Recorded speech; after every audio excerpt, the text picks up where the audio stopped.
विद्यार्थी मित्रांनो, मी प्राध्यापक डॉक्टर मुक्ता सोमवंशी आपल्या BA प्रथम वर्षाच्या ऑनलाईन क्लासमध्ये मी स्वागत करते।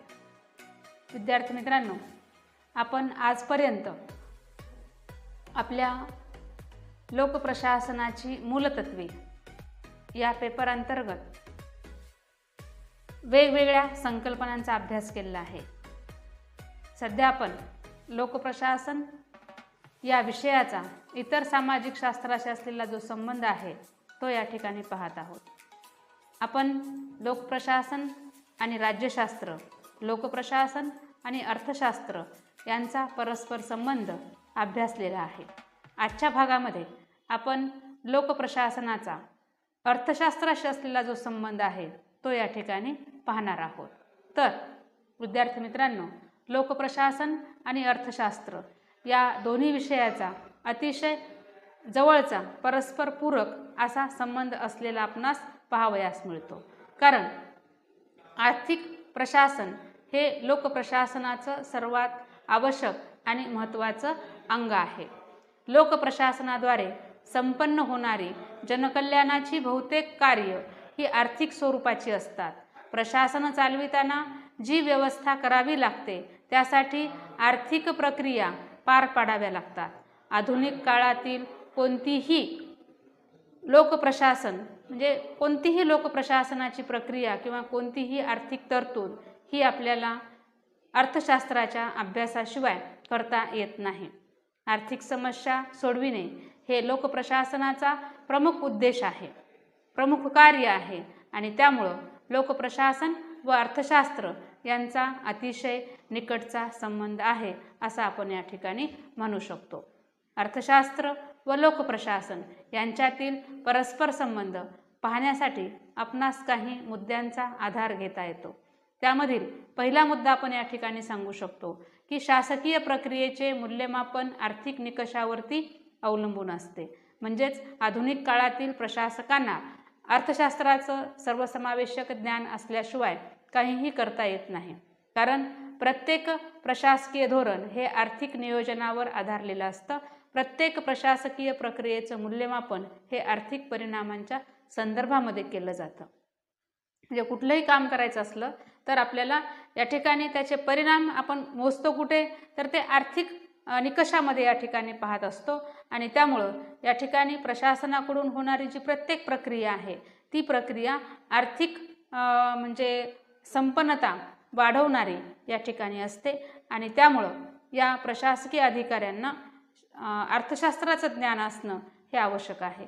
तर विद्यार्थी मित्रांनो, आपल्या सर्वांना या ठिकाणी माहिती असेल की आपण जेव्हा या ठिकाणी कुठलंही कार्य करत असतो तर ते कार्य करत असताना आपला जो मूळ उद्देश आहे तो उद्देश कुठला असतो, तर आर्थिक विकास साधणे हा उद्देश त्या ठिकाणी असतो। कारण आर्थिक विकासावरतीच आपला इतर सर्व विकास जो आहे तो अवलंबून आहे। म्हणजे सामाजिक विकासाचा मूळ आधार काय आहे, आर्थिक संपन्नता आहे।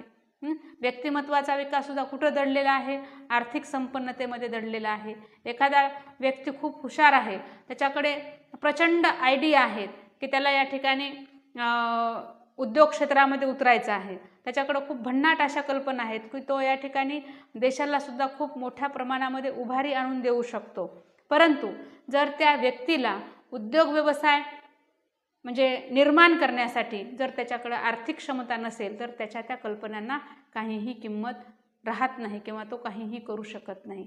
त्यामुळं आपल्याला या ठिकाणी असं म्हणता येईल की व्यक्तीचं जीवन असेल, राष्ट्राचं जीवन असेल, ते या ठिकाणी कशावरती निर्भर आहे, आर्थिक उन्नतीवरती, आर्थिक विकासावरती ते निर्भर असलेलं आपणास पाहावयास मिळतं। दुसरा मुद्दा आपल्याला या ठिकाणी सांगता येतो की लोकप्रशासन आणि अर्थशास्त्र यामध्ये काही अंशी समानता आहे, काही बाबतीमध्ये आपल्याला समानता आढळून येते। तर लोकप्रशासन आणि अर्थशास्त्र या दोन्ही विषयात आपल्याला अनेक बाबीमध्ये समानता आढळून येते। उदाहरणार्थ या दोन्ही विषयामध्ये आपल्याला सार्वजनिक वित्त, अंदाजपत्रक, वित्तीय प्रशासन, लेखांकन, लेखापरीक्षण, हिशोब तपासणी ह्या बाबी आपल्याला दोन्ही ठिकाणी आढळून येतात। प्रत्येक देशातील आर्थिक परिस्थिती आणि आर्थिक घटक हे त्या देशातील लोकप्रशासनाचा प्रकार आणि पद्धती निश्चित करत असतात. आता या ठिकाणी सांगायचा म्हणजे खूप काही या ठिकाणी बोलण्यासारखं आहे की एखाद्या देशाची प्रशासकीय यंत्रणा कशी असावी हे कशावरती निश्चित होतं, तर त्या देशाच्या आर्थिक क्षमतेवरती निश्चित होतं. ज्या देशाची आर्थिक क्षमता ही चांगली आहे, उत्तम दर्जाची आहे, त्या देशाच्या म्हणजे प्रशासकीय यंत्रणेमध्ये नवनवीन कल्पना येतात, नवनवीन आयडिया येतात किंवा त्यांना मिळणारी जी काही साधनसामुग्री आहे ती सुद्धा खूप उत्तम दर्जाची असते. त्यामुळे ते प्रशासक त्या ठिकाणी उत्तम पद्धतीनं कामंसुद्धा करू शकतात. आता या ठिकाणी ज्या देशाची आर्थिक क्षमता ही म्हणजे हलाखीची असते, अशा ठिकाणी जर तुम्ही या ठिकाणी पाहिलं तर ऑफिसमध्ये काम करणाऱ्या कर्मचाऱ्यांना ज्या मूलभूत सुविधा असणं गरजेचं आहे त्यासुद्धा या ठिकाणी मिळत नाहीत. ही म्हणजे आणि जेव्हा त्यांना अशा सुविधा मिळत नसतील तर परिणामी त्या ठिकाणी त्यांच्या कार्यक्षमतेवरती त्याचा परिणाम होताना आपल्याला दिसून येतो. तर विद्यार्थी मित्रांनो, या ठिकाणी आपल्याला एवढंच सांगायचं आहे की देशाच्या आर्थिक क्षमतेचा किंवा आर्थिक घडामोडींचा प्रभाव हा त्या देशाच्या प्रशासकीय यंत्रणेवरती होत असतो. तिसरा मुद्दा आपल्याला या ठिकाणी सांगता येतो, शासनाचा समाजाच्या आर्थिक जीवनातील वाढता हस्तक्षेप. आता अलीकडच्या काळामध्ये आपल्याला असं सांगता येतं की मोठ्या प्रमाणामध्ये शासनाचा जो हस्तक्षेप आहे तो या ठिकाणी वाढलेला आहे. हा हस्तक्षेप कुठे वाढलेला आहे, तर तो निश्चितपणे आपल्याला या ठिकाणी सांगता येतं की वेगवेगळ्या ज्या घडामोडी आहेत म्हणजे व्यक्तीच्या जीवनामधल्या त्या सर्व घडामोडींमध्ये आता शासन हस्तक्षेप करत आहे. मी तुम्हाला या ठिकाणी सुरुवातीलाच सांगितलं की पूर्वीचं जे राज्य होतं, पूर्वीचं जे प्रशासन होतं ते कसं होतं, म्हणजे पोलीस राज्य असं त्या ठिकाणी म्हटलं जायचं. कारण मोजकीच कामं ही म्हणजे या प्रशासनाकडून केली जात होती. म्हणजेच राज्याचा व्यक्तीच्या जीवनामधला हस्तक्षेप हा त्या काळामध्ये कमी होता. एका हाताच्या बोटावरती मोजता येतील एवढीच कामं ही पूर्वीच्या काळी राज्याकडून केली जात होती आणि परिणामी या ठिकाणी लोकप्रशासनाचा व्यक्तीच्या जीवनामधला हस्तक्षेपसुद्धा फार कमी होता. परंतु अलीकडच्या काळामध्ये शासनाची जी ध्येयधोरणं आहेत ती बदललेली आहेत. आजच्या शासनानं लोककल्याणकारी राज्याचा स्वीकार केलेला आहे आणि अशा परिस्थितीमध्ये जनतेचं हित, जनतेचं कल्याण, जनतेचा विकास घडवून आणण्यासाठी शासन व्यक्तीच्या जीवनामध्ये अगदी दैनंदिन स्वरूपामध्ये हस्तक्षेप करताना आपल्याला दिसून येतं. जेव्हा शासनाचा व्यक्तीच्या जीवनामधला हस्तक्षेप वाढला तेव्हा परिणामी लोकप्रशासन हे व्यक्तीच्या दैनंदिन जीवनामध्ये आपल्याला आलेलं दिसून येतं. म्हणजेच या ठिकाणी मुलांना शाळेत कधी घालायचं, त्यांना कोणत्या पद्धतीचं शिक्षण द्यायचं, कसं द्यायचं, ह्या सर्व गोष्टी आज शासनाकडून ठरविल्या जातात. म्हणजे आईवडिलांना वाटत असेल की नाही माझ्या मुलाला मला खूप लवकर शाळेत घालायचं आहे तर ते शाळेत घालता येणार नाही. तर जो नियम दिला आहे त्या नियमानुसार त्या ठिकाणी आपल्याला ह्या गोष्टी करता येतील. म्हणजेच अगदी कोणत्या वयामध्ये, कोणत्या इयत्तेमध्ये आपलं म्हणजे मुलं ही असली पाहिजेत हे शासनाकडून निश्चित केलं जात आहे आणि ही पाहण्याची, त्याची अंमलबजावणी करण्याची जबाबदारी लोकप्रशासनाकडून केली जाते. आज आपण पाहतो की व्यक्तीच्या, तुम्हाला पहिलं प्रकरण शिकवत असताना सांगितलं की व्यक्तीच्या जीवनामधला लोकप्रशासनाचा हस्तक्षेप वाढलेला आहे. आज लोकप्रशासन व्यक्तीच्या जन्मापासून नव्हे तर व्यक्तीच्या जन्मापूर्वीपासून ते मृत्यूनंतर सुद्धा जेवढ्या काही प्रक्रिया घडतात त्या सर्व प्रक्रियांमध्ये लोकप्रशासन आज सहभागी असलेलं आपणास पाहावयास मिळतं. आणि म्हणून या ठिकाणी या लोकप्रशासनाचा व्यक्तीच्या जीवनामधला जो वाढलेला हस्तक्षेप आहे, शासनाचा त्या ठिकाणी शासनानं जबाबदारी स्वीकारलेली आहे आणि ती जबाबदारी पार पाडण्याचं काम या ठिकाणी प्रशासकीय यंत्रणेच्या माध्यमातून होत असतं आणि परिणामी या ठिकाणी या लोकप्रशासनाचा व्यक्तीच्या जीवनामधला जो म्हणजे वावर आहे, जो हस्तक्षेप आहे तो या ठिकाणी वाढलेला आहे आणि त्यामुळं या ठिकाणी आपल्याला असं म्हणता येईल की या हस्तक्षेपामुळं लोकप्रशासन आणि अर्थशास्त्र यांच्यातील सीमारेषा ही कमी कमी होत जाऊन व्यवसाय प्रशासन नावाची एक नवीन शाखा या ठिकाणी उदयास आलेली आपणास पाहावयास मिळते आणि त्यामुळं लोकप्रशासन आणि अर्थशास्त्र यांच्यातील परस्पर संबंध हे अत्यंत जवळचे आहेत. विद्यार्थी मित्रांनो, आपल्याला पुढचा मुद्दा या ठिकाणी सांगता येतो, आर्थिक समस्यांचं आकलन. म्हणजे या ठिकाणी समाजाच्या सर्व घटकांचा समतोल विकास करण्यासाठी समाजाच्या आर्थिक जीवनावरती योग्य नियंत्रण प्रस्थापित करून त्याला एका विशिष्ट दिशेने संचालित करणं हे कार्य आज प्रशासनाला या ठिकाणी पार पाडावं लागत आहे. तेव्हा समाजातील आर्थिक समस्यांचे आकलन प्रशासकाला असणं हे गरजेचं आहे. म्हणूनच अलीकडच्या काळामध्ये पहा तुम्ही की ज्या ठिकाणी कर्मचाऱ्यांना प्रशिक्षण दिलं जातं त्या प्रशिक्षणामध्ये या सर्व घडामोडींचा अभ्यास त्यांच्याकडून या ठिकाणी करून घेतला जातो. त्यांना ह्या वेगवेगळ्या गोष्टींचं जे ज्ञान आहे ते ज्ञान दिलं जातं. पुढचं महत्त्वाचं या ठिकाणी आपल्याला सांगता येतं, लोकप्रशासनाच्या दैनंदिन कार्यात आर्थिक प्रक्रियेला महत्त्व आहे. म्हणून अर्थशास्त्राच्या नियमांचा आधार लोकप्रशासनाला घ्यावा लागतो. पुढचं आपल्याला या ठिकाणी सांगता येतं, अधिक कायदेशीर पद्धतीनं प्रशासनाची प्रक्रिया चालविण्यासाठी प्रशासकाला अर्थशास्त्राचं ज्ञान असणं आवश्यक आहे. आणि असं ज्ञान देण्यासाठी वित्तीय प्रशासन या लोकप्रशासन शाखेची निर्मितीही करण्यात आलेली आहे. विद्यार्थी मित्रांनो, या ठिकाणी तुम्ही जर पाहिलं असेल, पहा तुम्ही की अगदी या लोकप्रशासन विषयाचा जर तुम्ही अभ्यासक्रम पाहिला तर या अभ्यासक्रमामध्ये अनेक वेगवेगळ्या गोष्टींचा समावेश करण्यात आलेला आहे. त्यामध्ये वित्तीय प्रशासन नावाची एक शाखा लोकप्रशासनामध्ये अभ्यासासाठी आहे की ज्या शाखेअंतर्गत म्हणजे वित्तीय प्रशासन देशाची जी आर्थिक घडामोडी आहेत त्या आर्थिक घडामोडींचा अभ्यास या ठिकाणी केला जातो. सामाजिक घडामोडींचा अभ्यास करण्यासाठी सामाजिक प्रशासन आहे. तर अशा ह्या वेगवेगळ्या गोष्टी या लोकप्रशासनाअंतर्गत अभ्यासल्या जातात. तर या ठिकाणी जो प्रशासक आहे ह्या प्रशासकाला आपलं कार्य उत्तम पद्धतीने पार पाडण्यासाठी त्यांना आर्थिक घडामोडींचं ज्ञान असणं आवश्यक आहे. आणि त्यासाठी या वित्तीय प्रशासन शाखेची निर्मिती लोकप्रशासनाअंतर्गत करण्यात आलेली आहे. पुढचं आपल्याला या ठिकाणी सांगता येतं, लोकप्रशासनाच्या दैनंदिन कार्यात आर्थिक प्रक्रियेला महत्त्व आहे आणि म्हणून अर्थशास्त्राच्या नियमांचा आधार लोकप्रशासनाला घ्यावा लागतो. आता आपण पाहिलं हिशोब, अर्थसंकल्प ह्या सर्व गोष्टी अर्थशास्त्र आणि लोकप्रशासन दोन्ही ठिकाणी आहेत. तर या ठिकाणी आपण पाहतो की जेवढे काही म्हणजे आपण पाहतो की जी काही कामं आहेत आपल्या देशाची जी राजकीय व्यवस्था आहे, जी म्हणजे सिस्टीम आहे, यामध्ये आपण पाहतो की आपली भारतीय शासन हे त्रिस्तरीय स्वरूपाचं आहे. केंद्र शासन, राज्य शासन आणि स्थानिक शासन. जर ते जे स्थानिक शासन आहे ह्या स्थानिक शासनामध्ये आपण ग्रामपंचायत, पंचायत समिती, जिल्हा परिषद, नगरपालिका, महानगरपालिका, पंचायत, नगरपंचायत या सर्व संस्था ह्या स्थानिक म्हणजे प्रशासनामध्ये किंवा स्थानिक शासनामध्ये आपणास पाहावयास मिळतात. तर या ठिकाणी म्हणजे कार्य करत असताना आपण पाहतो काही पदाधिकारी असतात ज्यांना जनतेकडून निवडून दिलं जातं आणि काही अधिकारी असतात की जे सरकार नियुक्त असतात, जे कायमस्वरूपी असतात.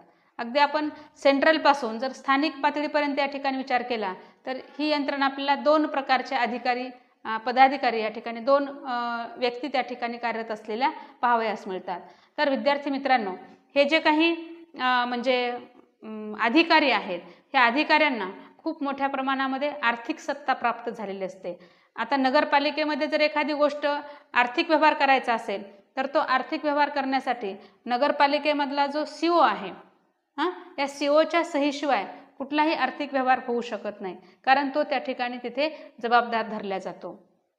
तर या ठिकाणी सांगायचा मुद्दा हा आहे की सर्व आर्थिक प्रक्रिया या ठिकाणी या प्रशासकीय अधिकाऱ्यांच्या माध्यमातून होत असतात. त्यामुळं या सर्व प्रक्रियांबद्दलची माहिती प्रशासकीय अधिकाऱ्यांना असणं अनिवार्य आहे. त्यानंतर या राज्याच्या कर प्रणालीचा संबंध हा लोकप्रशासनाबरोबरच अर्थशास्त्राशी निगडीत आहे. पाहता या ठिकाणी लोकप्रशासन आणि अर्थशास्त्र. आता अर्थशास्त्र हे कर प्रणालीचा अभ्यास करणारं आहेच आहे, कारण देशाची जी काही आर्थिक क्षमता आहे ती आर्थिक क्षमता वाढवण्यासाठी काय केलं पाहिजे? कौटिल्यांनी सांगितलेलं आहे की राज्याचा राजकोष हा समृद्ध असला पाहिजे आणि राज्याचा राजकोष हा समृद्ध ठेवण्यासाठी आपल्याला जी येणारं उत्पन्न आहे ते काय आहे? कर आहे. तर त्यामुळं राजाकडून जनतेवरती वेगवेगळ्या प्रकारचे कर आकारले जावेत असे या ठिकाणी कौटिल्यांनी आपल्या अर्थशास्त्र या ग्रंथात सांगितलेलं आहे. पहा, अर्थशास्त्र हा जो ग्रंथ आहे खऱ्या अर्थानं या ग्रंथामध्ये केवळ एकाच गोष्टीवरती प्रकाश टाकलेला आहे का? मुळीच नाही. तर अर्थशास्त्र या ग्रंथामध्ये कौटिल्यांनी राज्यकारण, प्रशासन, समाजकारण, धर्मकारण आणि अर्थकारण ह्या सर्व गोष्टींवरती प्रकाश टाकलेला आहे. म्हणजे तत्कालीन सर्व गोष्टींची नोंद त्यांनी या अर्थशास्त्र ग्रंथामध्ये केलेली आहे. परंतु त्याला नाव काय दिलं? त्यांनी अर्थशास्त्र असं नाव दिलेलं आहे. तर सांगायचा मुद्दा हा आहे की या ठिकाणी म्हणजे जी कर प्रणाली आहे या कर प्रणालीचा संबंध हा अर्थशास्त्र आणि लोकप्रशासन ह्या दोन्ही विषयाशी निगडीत आहे. म्हणजे देशाची आता एक गोष्ट आपल्याला या ठिकाणी सांगता येईल. पहा की आपल्याकडे 1991ला नवीन आर्थिक धोरण स्वीकारलं. आता तत्कालीन पंतप्रधान PV नरसिंहराव आणि अर्थमंत्री डॉक्टर मनमोहन सिंग खरं तर या ठिकाणी या नवीन आर्थिक धोरणाचे प्रणेते म्हणून डॉक्टर मनमोहन सिंग यांनाच ओळखल्या जातं. कारण त्या काळामध्ये आपल्या देशाची आर्थिक स्थिती फार बिकट झालेली होती आणि अशा आर्थिक स्थितीमधून देशाला बाहेर काढण्यासाठी हा एक पर्याय समोर आलेला होता. किंबहुना आपल्या देशाचं जागतिक पातळीवरचं अस्तित्व टिकवून ठेवण्यासाठी आपल्याला या नवीन आर्थिक धोरणाची कास धरणं हे आवश्यक होतं आणि त्यामुळं डॉक्टर मनमोहन सिंग यांनी ह्या नवीन आर्थिक धोरणाची जी काही म्हणजे व्यवस्था आहे ती त्यांनी केली. स्वतः डॉक्टर मनमोहन सिंग एक अर्थशास्त्रज्ञ आहेत आणि त्यामुळं त्यांनी हे नवीन आर्थिक धोरण खूप विचारांती तयार केलेलं होतं आणि त्याचे परिणाम निश्चित काही चांगले झाले असतील, काही वाईट झाले असतील, परंतु ती काळाची गरज होती आणि ती काळाची गरज ओळखून त्यांनी हे धोरण त्या काळामध्ये 1991मध्ये तयार केलं. तर या धोरणामुळं आपल्याकडे म्हणजे जागतिकीकरणाला चालना मिळाली, खाजगीकरणाला चालना मिळाली, उदारीकरणाला चालना मिळाली, मोठ्या प्रमाणामध्ये खाजगी उद्योग उदयास आले आणि अलीकडच्या काळामध्ये सरकारनं अनेक खाजगी उद्योग म्हणजे अनेक सार्वजनिक उद्योग व्यवसायांचं खाजगीकरण होऊ घातलेलं आहे. आता त्याच्या पाठीमागची कारणं आहेत. तर असो, या ठिकाणी ह्या गोष्टी आज आपण या ठिकाणी पाहायला नको, परंतु सांगायचा मुद्दा हा आहे की अर्थशास्त्र आणि लोकप्रशासन ह्या दोन्ही विषयांना कर प्रणालीचा अभ्यास या ठिकाणी करावा लागतो आणि त्यामुळं या ठिकाणी आपल्याला जे महसूल प्रशासन आहे, हे महसूल प्रशासन म्हणजे काय? महसूल गोळा करणारा आहे, त्याचा सुद्धा अभ्यास आपल्या लोकप्रशासनामध्ये केला जातो. महसूल कसा आकारला जातो ते सुद्धा आपण या ठिकाणी पाहतो. आपल्याला यामध्ये पुढचा मुद्दा या ठिकाणी पाहता येतो की लोकप्रशासनाच्या कार्यपद्धतीवर देशातील अर्थव्यवस्थेचा मोठा प्रभाव पडत असतो. कारण आर्थिक उपलब्धतेवरच त्या देशाची म्हणजे योजना, धोरणे ही अवलंबून असतात. म्हणजे या ठिकाणी जर सांगायचं झालं तर आपल्याला खूप याच्यामध्ये बोलता येतं. हा एक खूप मोठा टॉपिक या ठिकाणी होऊ शकतो. कारण आपण पाहतो की आज आपल्या देशामध्ये बेरोजगारी आहे. आता बेरोजगारी आहे, आपल्याकडं मोठ्या प्रमाणामध्ये अगदी म्हणजे शासकीय सेवेमध्ये उत्तम पद्धतीनं कार्य करतील अशा व्यक्ती आपल्याकडे उपलब्ध आहेत, परंतु त्यांना रोजगार नाही. कारण का? तर आपल्याकडे काही जागा रिक्त आहेत. एकाच व्यक्तीला 2-2 ठिकाणचा पदभार सांभाळायला दिला जातो, परंतु त्या ठिकाणची जागा भरली जात नाही. ही जागा न भरण्याचं कारण काय आहे? तर आपल्या देशाची आर्थिक स्थिती. म्हणजेच जर आपण जेवढे काही पदं आज अवेलेबल आहेत किंवा खरंच लोकांना रोजगार द्यायचा म्हणून शासनाकडून मोठ्या प्रमाणामध्ये कर्मचाऱ्यांची भरती ही केली जाऊ शकत नाही. जर भरती करायची म्हटलं तर प्रथमतः शासनाच्या तिजोरीमध्ये तेवढा मोठा पैसा असणं आवश्यक आहे. परंतु तेवढा पैसा आपल्या भारतामध्ये किंवा मग महाराष्ट्र राज्याकडे सुद्धा या ठिकाणी तेवढा मोठा पैसा उपलब्ध नसल्यामुळं आज आपल्याकडे नोकर भरतीवरती अंकुश घातलेला आपल्याला दिसून येतो. तर म्हणजे सांगायचा या ठिकाणी हा आपल्याला उद्देश आहे की देशाची आर्थिक परिस्थिती ही तेथील प्रशासकीय यंत्रणेला प्रभावित करत असते. म्हणजे कमी मनुष्यबळामध्ये लोकप्रशासनाची जी काही कार्य आहेत ती कार्य या ठिकाणी पार पाडावी लागतात. अनेकदा शासनानं निश्चित केलेली धोरणं ही पूर्णत्वास जाऊ शकत नाहीत. कारण का त्या ठिकाणी काही वेळा आर्थिक संकट ही समोर येतात आणि त्यामुळं आर्थिक कमकुवतेच्या कारणामुळे या ठिकाणी त्या धोरणाची अंमलबजावणी शासनाकडून केली जाऊ शकत नाही. तर अशा अनेक परिणाम करणारे घटक इथे आपल्याला पाहावयास मिळतात. यानंतर पुढचा मुद्दा आपल्याला या ठिकाणी घेता येतो तो म्हणजे शासन सार्वजनिक उद्योगाच्या माध्यमामधून व्यवसायामध्ये उतरल्यामुळं लोकप्रशासनाला या ठिकाणी या म्हणजे अधिकाधिक अर्थशास्त्राच्या तत्वांना या ठिकाणी प्राधान्य द्यावं लागत आहे किंवा अर्थशास्त्राचा अभ्यास हा करावा लागत आहे. आताच मी तुम्हाला या ठिकाणी सांगितलं की नवीन आर्थिक धोरण आलं, परंतु त्याच्या अगोदर 1948 मध्ये एक औद्योगिक धोरण स्वीकारलं होतं आणि त्या धोरणानुसार आपल्याकडे काही सार्वजनिक उद्योग या ठिकाणी स्वीकारलेले होते.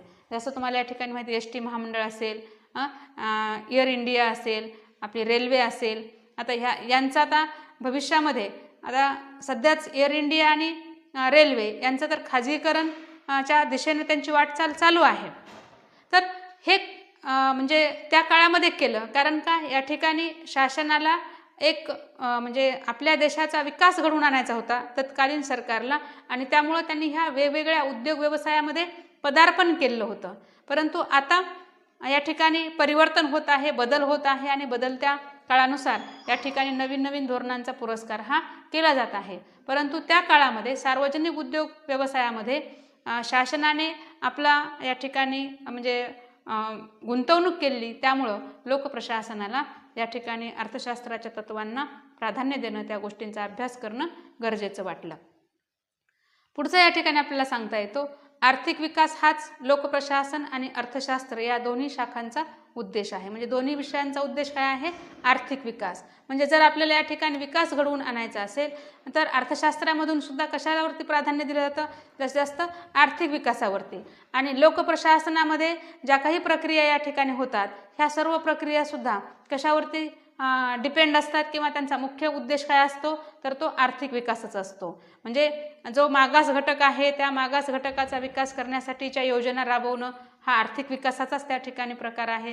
किंवा ग्रामीण भागाचा विकास घडवून आणायचं म्हणजे त्या ग्रामीण भागामध्ये अधिकाधिक उद्योग व्यवसाय त्या ठिकाणी सुरू करून ग्रामीण भागामधल्या लोकांचा आर्थिक जीवनस्तर उंचवण्याचा विशेष या ठिकाणी प्रयत्न केला जातो. तर विद्यार्थी मित्रांनो, या पद्धतीनं आपल्याला अर्थशास्त्र आणि लोकप्रशासन या दोन विषयामध्ये असलेला संबंध या ठिकाणी अभ्यासता येतो. थोडक्यात सारांश रूपाने आपल्या या ठिकाणी सांगता येईल की राज्याचा आर्थिक विकास पंचवार्षिक योजना राबविणे, कृषी व औद्योगिक क्षेत्रातील विकास प्रकल्प यासारख्या आर्थिक स्वरूपाच्या कार्यांना पार पाडण्याची जबाबदारी ही भारतासारख्या विकसनशील देशातील प्रशासक वर्गावरती येऊन पडलेली आहे आणि ती यशस्वीपणे प्रशासक वर्गाकडून पार पाडली जात आहे. कारण लोकप्रशासन व अर्थशास्त्र हे संयुक्तरित्या त्यासाठी प्रयत्नशील असल्याचे आपल्याला या ठिकाणी दिसून येते. लोकप्रशासनाची कार्य ही अधिकाधिक प्रभावी होण्यासाठी त्यांना अर्थशास्त्राचा आधार हा घ्यावा लागतो. शेवटी लोकप्रशासक यांना उत्कृष्ट अर्थशास्त्रज्ञ त्या ठिकाणी व्हावं लागतं. कारण जर उत्कृष्ट अर्थशास्त्रज्ञ झाले तरच ते व्यवस्थितरित्या प्रशासकीय प्रक्रियांची अंमलबजावणी करू शकतील. कारण ह्या सर्व प्रक्रिया आर्थिक प्रक्रियांशी निगडीत असतात. तेव्हा या सर्व कार्यामध्ये अपेक्षित यश आपल्याला मिळवता येतं. म्हणूनच डिमॉक या विचारवंतांनी म्हटलेलं आहे, वित्त हा प्रशासकीय प्रक्रियेचा आत्मा आहे. विद्यार्थी मित्रांनो, आपण सुरुवातीला या ठिकाणी पाहिलं लोकप्रशासनाची व्याप्ती पाहत असताना त्यामध्ये 3Mचा सिद्धांत या ठिकाणी मांडलेला आहे. 3M म्हणजे काय? मॅन, मटेरियल आणि मनी या पद्धतीनं. तर थोडक्यात मटेरियल हे उपलब्ध करण्यासाठी सुद्धा कशाची आवश्यकता असते? पैशाची आवश्यकता असते. म्हणजे मेथडसाठी सुद्धा कोणती पद्धती अवलंबावी यासाठी सुद्धा. तर विद्यार्थी मित्रांनो, या ठिकाणी असं म्हणतात पहा, प्रशासकीय अभ्यासक असं म्हणतात, लोकप्रशासनाचे विचारवंत, की म्हणजे प्रशासकीय यंत्रणेमध्ये जो अधिकारी वर्ग आहे, कर्मचारी वर्ग आहे, तो हा संघटनेचा चालक आहे. जसं एखाद्या म्हणजे 4 व्हीलर 2 व्हीलर हे जे काही वाहन आहे, हे वाहन चालवण्यासाठी चालकाची आवश्यकता आहे. तसंच हे वाहन चालण्यासाठी इंधनाची आवश्यकता आहे. तर हे इंधनाचं काम हे ह्या वित्ताचं आहे. वित्त हे प्रशासन रूपी यंत्रणेचं इंधन आहे. इंधन हे प्रशासन रूपी यंत्रणेचं या ठिकाणी पैसा हे इंधन आहे आणि आपल्याला असं म्हणता येईल कर्मचारी वर्ग हा त्याचा चालक आहे. म्हणूनच डिमॉक यांनी वित्ताला प्रशासकीय प्रक्रियेचा आत्मा म्हटलेला आहे. जर आपल्याकडं या ठिकाणी मुबलक प्रमाणामध्ये पैसा असेल, आर्थिक क्षमता असेल, तर आपण ती योजना राबवू शकतो, अन्यथा राबवू शकत नाहीत. जसं या ठिकाणी व्यक्तीला जिवंत राहण्यासाठी ऑक्सिजनची आवश्यकता आहे, तसंच या ठिकाणी या प्रशासकीय प्रक्रिया पूर्णत्वास नेण्यासाठी पैशाची आवश्यकता आहे, वित्ताची आवश्यकता आहे. म्हणून डिमॉक या विचारवंतांनी त्याला या ठिकाणी ही उपमा दिलेली आहे. तर विद्यार्थी मित्रांनो, आज या ठिकाणी आपण थांबूयात. जर आपल्या काही अडचणी असतील तर मला विचारत चला. आपल्या सर्वांचे या ठिकाणी धन्यवाद व्यक्त करते आणि या ठिकाणी